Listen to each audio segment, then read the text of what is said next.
प्रभूचा गौरव असो आत्ता आणि सदा सर्वदा.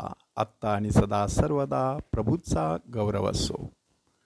तुम्ही जेव्हा सैतानाला आपल्या जीवनातून काढून टाकता, तेव्हा त्याला मुळापासून, हृदयापासून, मनापासून काढून टाका. कारण त्याचा थोडासा जरी अंश शिल्लक राहिला, तरी पुन्हा एकदा तुम्ही त्याच्या सापळ्यात अडकायला वेळ लागणार नाही. शब्द आहेत संत अगस्तींचे. तसेच अविलाची संत तेरेसासुद्धा काय म्हणते बघा. बऱ्याच वेळेला माणूस एखाद्या झुडपावरील वरवरची पानं कातरून टाकावीत, तशा प्रकारे आपल्या जीवनामध्ये पश्चाताप करत असतो.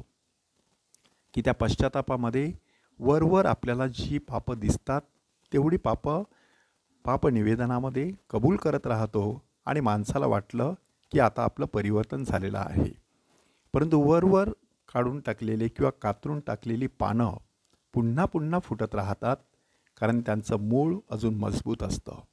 म्हणून अविलाची संत तेरेसा सांगते की मुळासकट दुष्ट शक्तीला काढून टाका, मग तुमच्या जीवनातील बागेला सुंदर अशी फळं आल्याशिवाय राहणार नाहीत. ख्रिस्ताठाई माझ्या प्रिय बंधू भगिनीनो, आजचं पहिलं वाचन पश्चातापाविषयी आपल्याला पाचारण करत आहे की हा जो पश्चाताप आहे तो पहिल्या प्रथम कोणाला करण्यासाठी सांगण्यात आलेला आहे? याजकांना. याजक हो, गोंडपाट घालून शोक करा. सेवा करणाऱ्यांनो म्हणजे डिकन्स, विलाप करा. माझ्या देवाच्या सेवकांनो, ह्या गोंडपाटावर पडून रात्र घालवा. कारण तुमच्या देवाच्या मंदिरात अन्नार्पण आणि पेयार्पण येण्याचं बंद झालेलं आहे. म्हणून उपवासाचा एक पवित्र दिवस नेमा, पवित्र मेळा भरवा, वडील मंडळींना जमवा, देशात राहणाऱ्या सर्वांना जमवा, परमेश्वराकडे आरोळी मारा. अशा प्रकारे योएल संदेष्टा आपल्या लोकांना मार्गदर्शन करत आहे. कशा प्रकारे पश्चाताप करायचा त्याविषयी त्यांना सांगत आहे.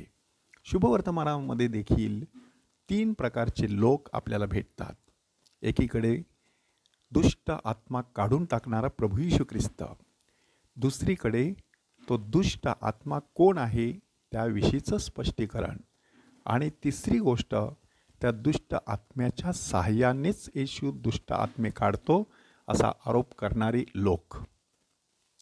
म्हणूनच ह्या 3 गटांकडे जर पाहिलं तर आपण स्वतःला प्रश्न विचारायचा आहे की मी दुष्ट आत्म्याला काढून टाकणाऱ्या येशूसारखा आहे, की चांगलं काम करणाऱ्या व्यक्तीला दोष देणाऱ्या, त्यांचा न्याय करणाऱ्या लोकांसारखा आहे? स्वतःला प्रश्न विचारायचा. पहिल्या प्रथम स्वतःमधीलच दुष्ट आत्मा, दुष्ट शक्ती, दुष्ट विचार, दुष्ट कल्पना सगळ्या काढून टाकण्यासाठी परमेश्वराकडे कृपा मागायची. म्हणून येशू सांगत आहे, जो मला अनुकूल नाही तो मला प्रतिकूल आहे. म्हणजे परमेश्वराच्या विरुद्ध जर जीवन जगत राहिलो तर आपण त्याला अनुकूल नाही आहे. जो माझ्याबरोबर गोळा करत नाही तो उधळतो. म्हणजे आपण जेव्हा उधळपट्टी करत असतो देवाच्या कृपेची, त्याच्या आशीर्वादाची, त्यावेळेला आपण रिकामे होत राहतो.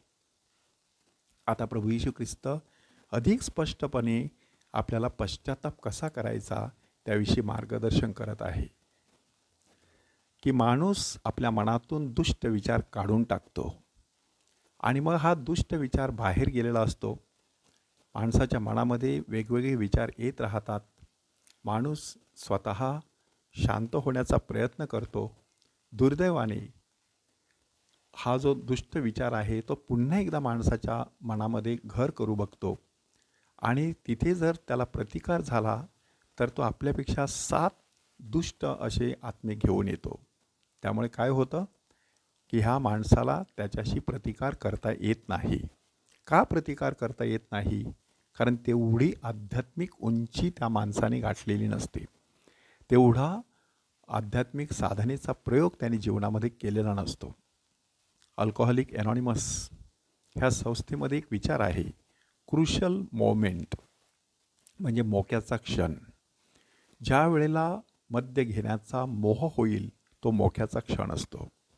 त्या क्षणाकडे संधी म्हणून पाहिली जाऊ शकते किंवा मोह म्हणून पाहिलं जाऊ शकते.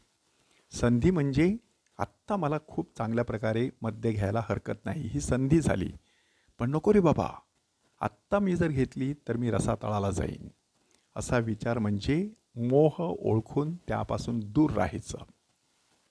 मनापासून पश्चाताप केला गेला नाही तर ह्याहीपेक्षा भयंकर असा हल्ला माणसावरती होऊ शकतो.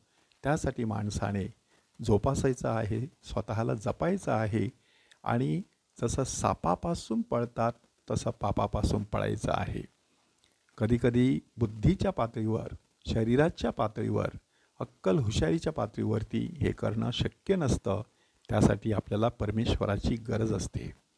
त्या परमेश्वराच्या पवित्र आत्म्याच्या सामर्थ्यानेच पापांवरती विजय मिळवण्यास आपल्याला शक्ती मिळत असते. म्हणून त्या पवित्र आत्म्याने प्रेरित केलेलं योएल संदेष्टाचं पुस्तक आपल्याला मार्गदर्शन करत आहे. गोंडपाट घालून शोक करा, विलाप करा, पवित्र मेळा भरवा, उपवासाचा पवित्र दिवस नेमा. हे ज्याने त्याने वैयक्तिकरित्या करायचं, तसंच संपूर्ण समूहाने एकत्रितरित्या करायचं आहे. ती कृपा आपल्याला मिळावी म्हणून ह्या दिवसामध्ये फातिमा मातेची इमास घरोघरी, कुटुंबात, गावागावामध्ये फिरत आहे. ती पाप्यांची आश्रयदाती आहे. तिच्याकडे पश्चातापाची बुद्धी मागूया.